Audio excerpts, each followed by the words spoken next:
জাতীয় পরিচয়পত্র বা এনআইডি সংশোধন সহজ করার পাশাপাশি এ সংক্রান্ত যে কোনো অনিয়ম রোধে কঠোর হচ্ছে সরকার। নির্বাচন কমিশনের সিনিয়র সচিব আক্তার আহমেদ জানিয়েছেন, দায়িত্ব নেয়ার পর থেকে এনআইডি সংক্রান্ত নানাবিধ অভিযোগ পেয়ে তার ভাষায় তিনি বেশ কিছু সাহসী পদক্ষেপ নিয়েছেন।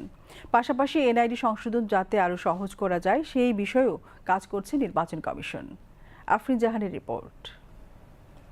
বাসা বদল কিংবা চাকরির বদলি সহ নানা কারণে ঠিকানা পরিবর্তন কিংবা আগের ছবি পরিবর্তন করে বর্তমান ছবি সংযুক্ত সহ এনআইডিতে এসব খুঁটিনাটি সংশোধন যাতে খুব সহজে করা যায় সেজন্য কাজ করছে নির্বাচন কমিশন।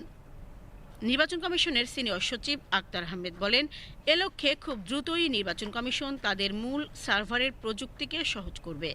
এনআইডির ব্যবহারটা ব্যাপক। এনআইডি ব্যবহার ব্যাপকের কারণে কিছু কিছু অসঙ্গতি আমরা ফেস করি। এই জিনিসগুলোকে সহজভাবে সংশোধনের বিষয়টা আমাদের গুরুত্বপূর্ণ, যাতে মানুষের জনভোগান্তিটা কমে। পাশাপাশি আবার ব্যক্তিও বিশেষ কারণে সংশোধন চান, যেটা দেখা যায় যে অসঙ্গতিপূর্ণ। তো এই দুটো জায়গাকেই আমরা স্ট্রিমলাইন করার পক্ষপাতী, যাতে মানুষের জনভোগান্তিটা কম হয়। তবে যারা নতুন এনআইডি করবেন তাদের বাবা মা মৃত হলে সেখানে মরহুম শব্দটি যুক্ত করতে নিরুৎসাহিত করছে নির্বাচন কমিশন। মৃত বা মরহুম যিনি এটাও লিখছেন, এটা তো তার একটা অবস্থান, উনি পৃথিবীতে নেই, কিন্তু এটা তো তার নাম না, তো নামের একটা অংশ হওয়া উচিত না। তো এটা এই জিনিসগুলো কিন্তু আমরা স্বাভাবিকভাবে কিন্তু যখন শুরু করেছি তখন কিন্তু এগুলো ছিল না। আমরা এই জিনিসগুলোকে আরও সহজ করে দেবো।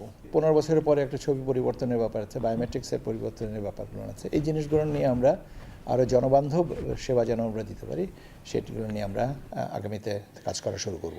নির্বাচন কমিশনের প্রধান সচিবালয়ে অনিয়মের ঘটনা না ঘটলেও জেলা কিংবা উপজেলা পর্যায়ে এনআইডি নিয়ে যে অভিযোগ রয়েছে সে বিষয়ে জানতে চাইলে নির্বাচন কমিশনের সিনিয়র সচিব বলেন, আগামী দিনগুলোতে এ বিষয়ে জিরো টলারেন্সে কাজ করবে কমিশন। তিনি বলেন, দায়িত্ব নেয়ার পর এনআইডি বিষয়ে যে অনিয়মের অভিযোগ পেয়েছেন তার সবগুলো আমলে নিয়ে ইতোমধ্যে বেশ কয়েকজনের সাজা নিশ্চিত করা হয়েছে।